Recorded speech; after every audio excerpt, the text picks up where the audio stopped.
देखिए बच्चों, एक क्वेश्चन लिया गया है। एक नदी के ऊपर एक पुल जिसकी लंबाई 120 मीटर है। यदि पुल नदी के किनारों के साथ 30 डिग्री का कोण बनाता है तो पुल की ऊंचाई ज्ञात करो। देखिए, जब भी नदी का कोई भी प्रश्न आए तो आपके माइंड में एक बात होनी चाहिए कि जैसे एक एक समकोण त्रिभुज होता है, ये इसी को इस प्रश्न में हम क्लियर कर देंगे कि गुरुजी कौन तो पुलिया होती है, कौन नदी होता है, कौन क्या होता है। आप ढंग से इसको समझिए एक बार। अब मैंने आपके सामने एक चित्र बनाया है समकोण त्रिभुज। नाम रखना चाहो तो रख दो, नहीं तो नहीं रखोगे तो भी चल जाएगा, उसमें कोई टेंशन नहीं है। पहले तो इसको समझा देता हूं कि यार ये क्या चीज होती है। आपके सामने जो मैंने ये बनाया है, ये समकोण त्रिभुज होता है। इसमें ये जो कोण है वो 90 डिग्री है, कहने का मतलब इसके सामने अगर ये जो भुजा है वो कर्ण होती है, कहने का मतलब। और ये होता है अपना आधार, और ये होता है अपना लंब। बस इन तीनों की ही महिमा चलती है इसके अंदर, और कोई नया रोल पैदा नहीं करता है, कहने का मतलब। अब आप कैसे समझेंगे कि यार जी ये प्रश्न को कैसे हल करेंगे आप इसके अंदर। तो देखिए, दिमाग लगाओ आप। उसने कहा एक नदी के ऊपर एक पुल। पहले तो ये समझो यार, नदी कौन है इसके अंदर, पुल कौन है। तो नदी को आप, मैं तुमसे कह दूं कि यार नदी इसमें से कौन सी हो सकती है। तो नदी, क्या तुमको पता है कि नदी ऐसे जाएगी क्या ऊपर आसमान में? नहीं जाएगी। क्या नदी पानी ऐसे उड़ के जाएगा तिरछा? नहीं जाएगा। नदी यार नीचे बहेगी, श्योर है बिल्कुल। धरातल में बहेगी नीचे तो नीचे बहेगी। तो ये आधार हो गया नदी। मतलब नदी की चौड़ाई आधार हो गई, इसमें कभी कोई टेंशन नहीं लेनी है। नदी हमेशा आधार ही होगी नीचे। अब बात करो यार पुलिया की। उसने कहा पुलिया कि गुरुजी पुलिया आ गई, 120 मीटर लंबाई है उस पुलिया की। तो पुलिया कौन सी है? तो पुलिया, आप ये बताओ कि यार पुलिया कभी भी अपने साधनों को चढ़ाने के लिए हम ऐसे यूं बनाते हैं कि आसमान करते हैं के ऊपर यार ऐसे चढ़ेंगे कि पुलिया बनाने के लिए? कभी नहीं चढ़ सकते। पुलिया बनाने के लिए हमको तिरछा ये बनाना पड़ेगा, इस तरीके से चढ़ाएंगे साधन को। या आप इधर बना लो, जैसे मैं तुमको सिखा दूं एक बार थोड़ा सा। जैसे ये नदी है, हमने ये पुलिया यहाँ से इतनी ऊंची कर दी निर्धारित, और ये इधर से और इधर ये कर दिया।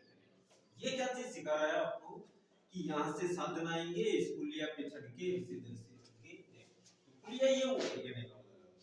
तो हमेशा ध्यान दो, जब भी पुलिया का मैटर आएगा तो आपको दिमाग लगा लेना है कि पुलिया हमेशा कर्ण होती है। पुलिया हमेशा कर्ण होती है। तो ये हो गई पुल की लंबाई। क्या मतलब ये पुल की जो लंबाई है वो कितनी दे दी? 120 मीटर। चलो, अब ये चीज क्या रह गई? ये रह गई कि यार ये जो पुलिया है इसकी ऊंचाई कितनी है इस नदी से। तो ये लंब है, ये हो गई पुल की ऊंचाई। इसको पुल की ऊंचाई कहेंगे, लंब का नाम। आप दिमाग लगाओ, क्या ये तो हो गया पुल, ये हो गई नदी, ये हो गई पुल की ऊंचाई। इन तीन मैटरों में से यहां हमको कोई भी एक मैटर दिया जाएगा और ये पूछा जाएगा, ये अवश्य क्लियर होता है हमेशा। अब उनसे दिमाग लगा लो। तो यहाँ इसने कहा एक नदी के ऊपर एक पुल जिसकी लंबाई 120 मीटर। इसका मतलब पुल की लंबाई 120 मीटर दे दी उसने। इसका प्रयोग तो हो गया कर्ण का। तो दूसरी बात समझिए कि इसने आगे कहा है कि यार पुल नदी के किनारों के साथ 30 डिग्री कोण बनाता है, तो बना देता है। ये हो गया 30 डिग्री का कोण। अब कह रहा है कि पुल की ऊंचाई ज्ञात करो। तो पुल की ऊंचाई का मतलब ये हो गई पुल की ऊंचाई। अब यार वैसा इससे क्या लेना देना है, हमको ये पूछ ही नहीं रहा, कोई इसमें रूल ही नहीं है नदी की चौड़ाई ज्ञात करनी है। इसको कोई टेंशन नहीं, आधा का कोई काम नहीं करने का। अब किससे सीखेंगे? ये तो हो गई साफ पुल की ऊंचाई, ये हो गई अपनी पुल की लंबाई। इसे कहते हैं लंब, इसे कहते हैं कर्ण। इसको ज्ञात करना है तो मान लो कहीं भी अंग्रेजी में है भाई पुल की ऊंचाई को दे रहा है, क्या पानी को h मान लो।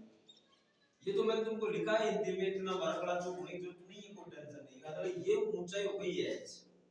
तो अब अगर आप पहले अगर ये लोगे तो इसको हम लंब बोलते हैं, और बाद में अगर ये लोगे तो इसको कर्ण बोलते हैं। और ये ऐसा क्यों करते हैं? क्योंकि हमको पता है कि यार अगर लंब बटा कर्ण करेंगे तो sin थीटा बढ़ेगा, और अगर कर्ण के बटा लंब करेंगे तो कोसेक थीटा बन गया। तो अब जो मर्जी हो वो कर सकते हैं, इसमें किसी बच्चे के ऊपर कोई दबाव नहीं होता है कि यार वो क्या प्रयोग करे। वो चाहे तो 120 बटा h कर दे, वो चाहे तो h बटा 120 कर दे। अगर वो h बटा 120 कर रहा है इसका मतलब वो लंब बटेकरण कर रहा है। तो लंब बटेकरण करने का मतलब हो गया कौन सा theta, sine theta. Sine theta में 30 डिग्री यहां लिख रखा है, इसका मतलब साइन 30 का मान क्या होता है, तो साइन 30 का मान 1/2 होता है।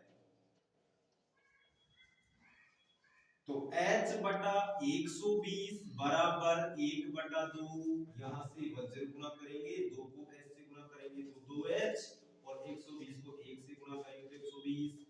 तो h बराबर 120 के बटा 2, इसका मतलब h बराबर 120 का हो गया 60 मीटर। तो ये हमारा आंसर हो गया। देखिए अब कई सोच रहे होंगे कि यार ये साइन 30 का मान 1/2 कहां से आया। ये अपने सारणी होती है, जो थीटा के मान की सारणी होती है, वो मैं आपको किसी अन्य वीडियो में सिखाऊंगा कि सारणी कैसे बनाई जाती है। आज मैंने ये बताया, आपको समझ में आया हो।